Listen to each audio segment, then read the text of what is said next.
I always saw space as a synthesis parameter. You know, when you have your oscillators and you create your sounds and you modulate it in different ways, and why not move it around? But there was really no technology for it except for in stereo, which is just one dimension. Well, I did all the synthesis. This is my music lab, where I cook up all the sounds and could never really work with space. One thing that throughout my career I found very important was to not just make cool sounds, but express something with it. The concept, the emotions that timbre can carry, for me that was equally important as melody, harmony, and everything else. You see where I'm going with this, because we're here at Dolby, so there was just simply no technology to include space in all this. And you would think, if you score films and TV shows, then, well, those are, you know, like surround sound was made for those, so why not express it there? Two problems. One, your musical concept in space might not match the narrative concept of the film. So it's not really a good idea to put the audience, like pull them out of the story, pull them out of the narrative, because you want to do something cool in music. So that's one reason there's a conflict there with concept. The second reason is, you know, literally all of these productions and more gave me one or the other option. One, deliver the score in stereo stems, even though the post-mix or the film mix was done in 5.1, just bring stereo score and that's it, and then they would put it in the front and back. Or they actually accepted my 5.1 stems, and they folded them down to stereo, and that's in front and back anyway. So it's really hard to get surround concepts in music just through film. That's really not the right avenue for it. So I had no other choice but create my own concept for spatial idea in music and really express it, because the tools became available. When we started moving around objects, so sounds became objects and started restarting the mix from scratch, the concept changed. The musical concept, I was sitting there and I was feeling like this is a different music, a different track. Not better, not worse, but simply it started to gain a different meaning. And that gave me the idea, why not create content in Atmos, for Atmos, rather than repurpose content for a new format. So what I did here, this is a very typical production pipeline for music production today. Add, take away a few pieces, but that's basically what we go through. I put it in 3 phases, so we created music, create a concept, come up with it. Then if we decide to record it and go through production, we go into that phase, right? Because not necessarily we might always have to. And then we have to be able to give it to the listeners where they can get the same idea and they can listen in proper formats. I colored the steps where the focus is with immersive music production today. And you can see that we're heavily focused on production. And of course, now with Atmos having such an amazing delivery system, we can stream it, we can enjoy it in so many different ways, and the content survives. But how about focusing on the content? Right, so in the current, most practices of studios, is not the composer who works with space, but is the engineer who decides where things should be panned, just like coming from stereo. And now if you put the two together, that's a big question. Because if space is content, but it's not the content creator, but the engineer decides how to introduce space in that composition, then that's really up for debate who is the creator. There are lots of firsts here, but the one I would say gets the closest to actual spatial composition, where space is part of the initial inception of the piece and it affects melody and everything else, is the Automata planets. It's abstract music from the 70s. The only problem, and that's why I didn't put it all the way to the left, there's a hole there, because it's not in chronological order, this is in order of how close it is to the inception phase. It's because it's the planets from Gustav Holst. So you can't really modify the melody and the harmony. But Tomita was actually working in quad system and composing for the quad system and designing sounds for quad system. You can get it, I think it was released in the 90s in 5.1. So my interest was really kind of filling in that gap. And for that, I reached back to my initial building blocks, back to synthesis. And my idea was, why not create spatial synthesis from scratch, where your oscillators have a parameter that you can actually move around. So space becomes a modifier, a parameter processing element to your most basic components, and do it with synthesis. And that's exactly what I did, and I would like to play this track for you. It's going to be the longest track that I play, and I hope also that everyone here likes bass. And I'm going to start this composition.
Believe it or not, this was only 6 musical parts. If you look at the sequencer, where I have these parts, actually some of these are analog scenes, so there's no sequencer, but if you look at the actual number of parts, it's only 6 parts. And it was able to go through this experience and give us the chaotic feel and, you know, there are different sections. Just with 6 parts. Actually, it's 2 arps, the lead, the bass, the effecty sound, and the one on top, and that's it. How is it possible? Well, because I used space as parts of these sounds, as different oscillators are consisting, like making up one sound, but they had all their kind of individual life and movement, and that's what made it much more interesting, much more exciting. So I was encouraged by the results of this and went further into the research. So yes, spatial choices make a difference. How about compositional choices? Can we do that the same with music and composition, the traditional sense? That was the third question. So let's see, and that's the biggest part of the research. I try not to get too nerdy about it, but if you're, here's the plot for the AS, and for everyone who's joining us in Long Beach, I'm going to be presenting a different version of this, and we'll get a little bit more technical in some ways. But so what you see here is a little diagram. If you want to see what the effect of space is in composition, how can you prove that? That it's the effect of space. Well, you create two versions of the composition. One we're using 4 elements that we established, and in the other one you add space as the 5th element. So where space is absent, might have a different outcome than the one where space is. The only problem is who's going to write it. If you get 2 composers, then the results will be inherently different because you get 2 different people writing it, and of course it's never going to be comparable. The other way to do it is if you create the first piece without space, then you go into it, back to it, and you create the second version with space, the same person. But then the problem is that you're going to be influenced by your own composition, and you're creating a variation on it that you're really familiar with. So that's not really scientific either. And doing it in real time, well, that's when I decided to clone myself. First, but then since the research project didn't include cloning, the next best thing I could come up with was write it part by part, piece by piece. Literally, I would write the very first part in a, and varying up actually how I was switching back and forth the order, even to not be biased by which version is written first for just one musical part.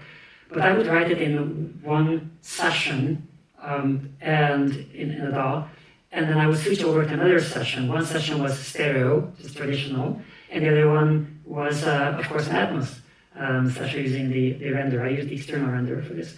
And going back and forth, piece by piece, building the composition, I had 2 rules. One, any difference, any change that I make in the spatial version has to be inspired by space itself. I can't just come up with a new melody because I think it would be cool. It had to come from space. Also, any new idea had to be equally implemented into both compositions. That was just a simple import of the existing file or the existing track. So literally my goal was to create identical versions except for those elements and those moments that were inspired by space. So that's the closest for research purposes. That's what you can see here, that the parts are bouncing back and forth. The top one is the stereo version. So if you look at from left to right, it starts with the same very basic common theme, which actually I can show you here real quick. Let me see. Yeah. This was just the very, very basic, very initial theme.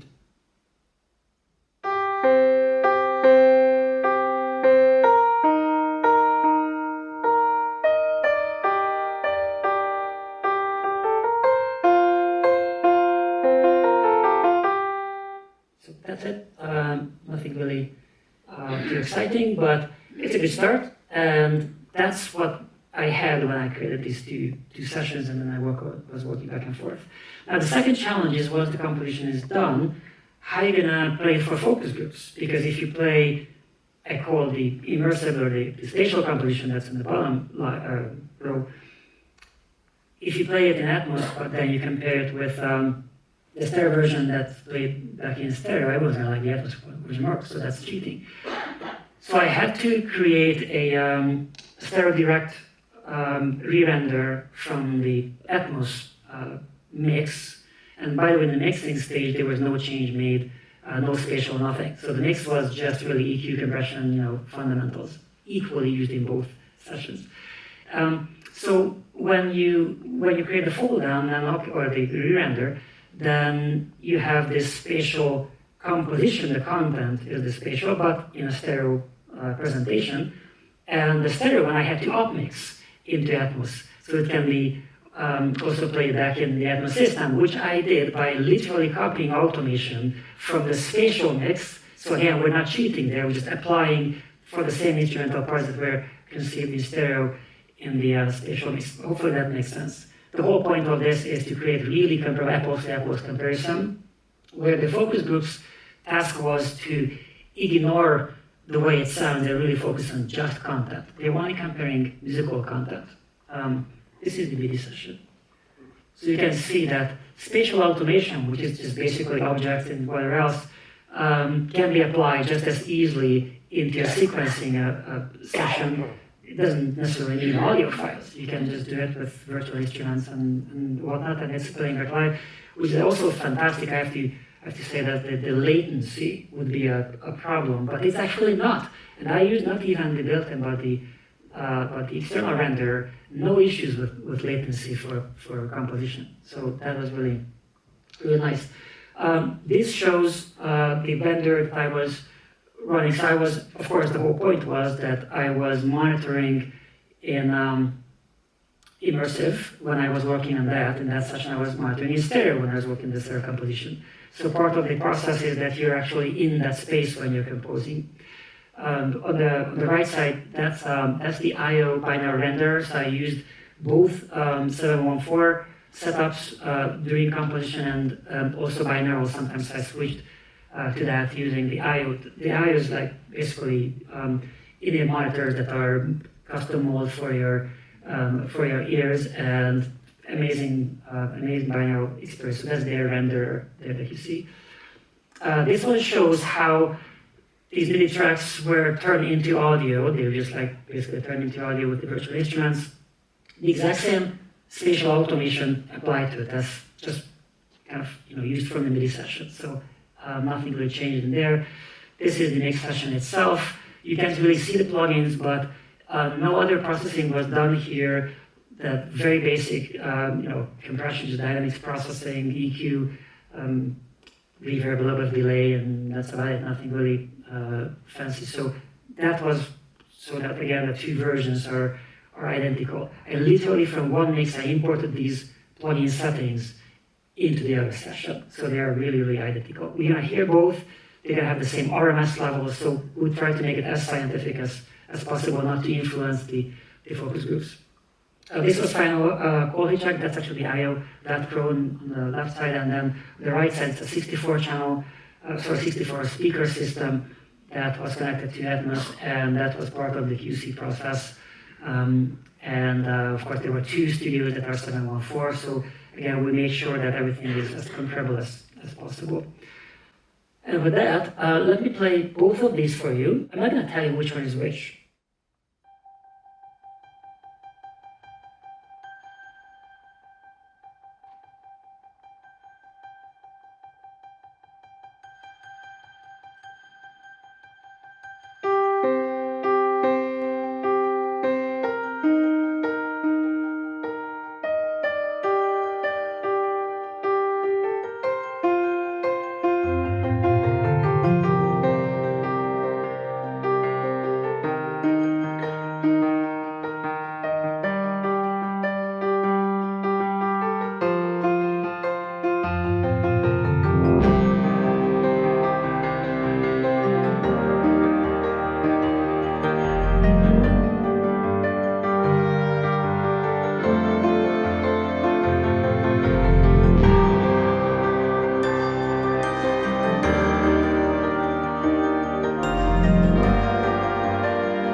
And here's the next version.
What we're really interested in, what the audience has to say. They actually like the spatial version, it's good for Dolby. Because it's, that says something. But again, the really interesting question to ask, and I think that's the right question to ask that we did, if they heard a difference, and especially about content, emotionally, if the meaning of the music was something else for them, not technically how things move, but did it mean something else? And when we asked that, literally every single person had a very clear preference of which one they liked, because I asked you to identify, but I didn't ask you which you liked more or less. But all of these people, everyone had a clear preference. And that to me proves that space can result in such interesting changes when it's applied during the composition process that the outcome is actually very different. So we collected the adjectives. We asked people to describe why you like that more, what was different about it that made you like it more. Please spend a lot of time looking at this, because the larger the fonts are, the more people use the same adjectives. This is for the spatial version. You will get a feel. Try to reflect it with colors too, but you're gonna feel where it's fresh, it's new, it's intricate, it's super cool, it's exciting, it's an adventure. Some people said they like to explore, and I think that makes the effect of space in the composition really, really amazing. That you just have so much more to include in the same 3.5 minutes. This was the feedback from the stereo version. Quite different, right? Very different adjectives, very different description. And remember, same theme, same instrumentation, same lines borrowed, except when space was the inspiring factor that made the difference. So, to me, this is the real value in this outcome. From a compositional perspective, if you know what you're going for, then, and I'm not talking about the final mix, which can still be done in many different ways, but I'm talking about whether you're working in an immersive environment or in a stereo environment can really affect the outcome. So I would like to show a few examples of when I talk about these kind of differences and outcomes, and so it's not just voodoo, but it's actual composition elements. Let me start with the bass. Like I said, one of the rules was only space inspires the content. That's why it can be new content introduced only in one version. And in this case, as I was going through the composition and had many parts already working, but I felt something was missing in the core, in the middle of it, in the spatial version. And obviously you can think of bass, but what I had no idea about was what the melody would be, what the notes would be, what the rhythm, the pattern would be that the bass would play, not even the timbre. I had no clue. When you're at the stage of a composition that, it's coming together, but it needs something, and of course we don't have a bass line yet, so we need to feel that frequency-wise. And then you start thinking about what you should do now. The first thought I had was, I want something to come from the center towards me, like towards you, and kind of rise up through the core, like rise up through you. That was the idea. That's what I started from. And then I said, okay, so it's rising up. How about opening up the filter? And of course, it was already automation happening. So I did the automation first, then I came up with the notes. And it worked really well in the spatial version. So this is what I'm talking about that you just heard. So that bass, right, how it's come through, you can see it in the renderer too, it is the object. And with everything else that's going on, that's exciting, it's interesting enough. When I try to put that, the same thing, in the stereo version, just listening to it, the stereo environment, so it's very clear what it's doing, right?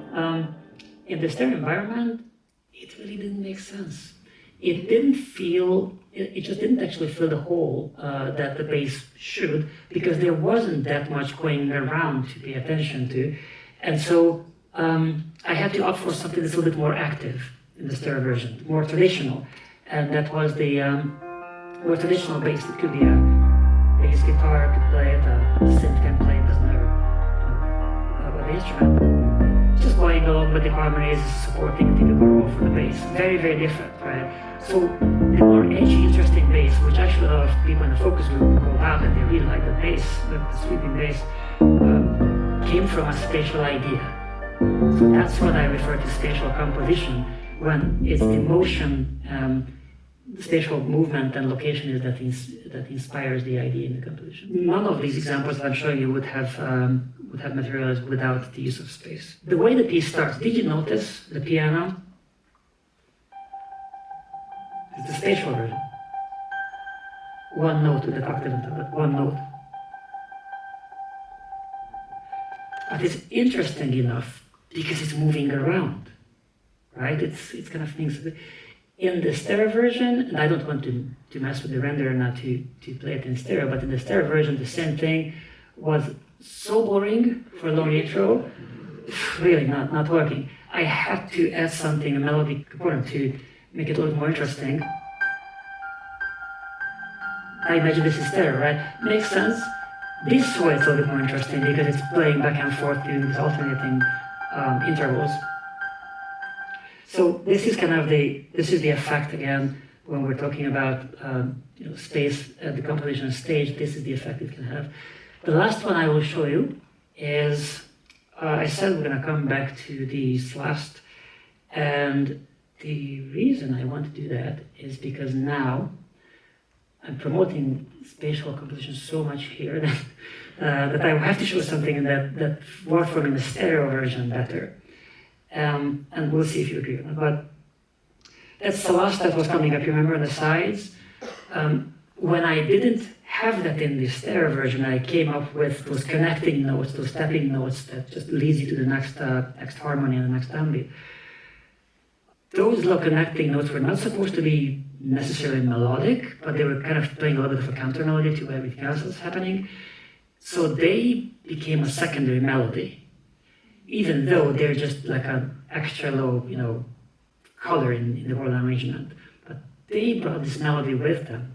And in the final big section after the crescendo, I fell in love, maybe I should say the lower composition, but I fell in love with that melody that was not supposed to be there. It's not even really there so much in the spatial version. So let me show you the effect of that.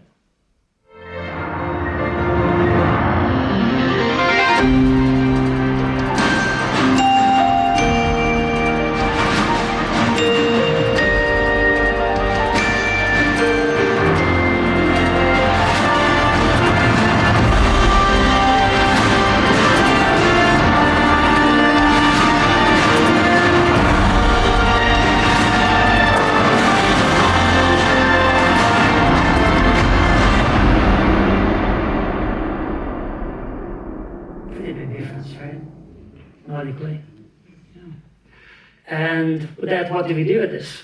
Well, I see this as a great opportunity for composers. Unlike in the 70s with quad, Now we have the tools. Now we have the ecosystem with Atmos. So you can make sure that when you're using Atmos, you're composing spatially, it will go to the audience, it will be experienced by the audience. They can stream it, they can enjoy it even in headphones binaural. Because remember, the content as composers you might care about. So I think it's a tremendous opportunity for composers. On that note, I would actually like to take the opportunity to ask for your support in acknowledging space and proposing the acceptance of space. Again, just picking up what Verge started 90 years ago as a compositional and musical element, as the fifth element in composition. Now we have the data, we have the technology. I don't think we should be just dancing around the bush and kind of think about this as a packaging element. It's so much more than that. Other than composers, songwriters, for engineers, what does it mean? I see that both as an opportunity, but also as a responsibility.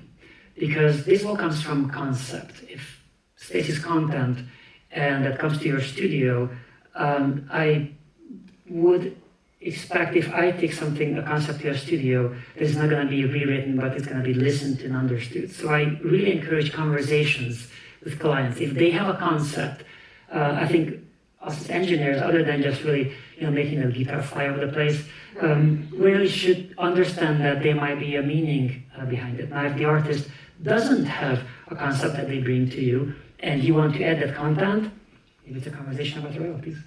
I'll leave that to you. But in all cases, I think most important is communication. I think we should not just stop here, but we should explore space. We should include spatial automation as part of a compositional workflow. Again, the tools make it really easy these days. And I just hope that we're going to see much more of this happening. It's not going to take the 20 years that it took timbre to actually become something that we refer to as electronic music today. So with that, thank you so much for being here, and I hope that you will carry this into your professional life. So thank you so much.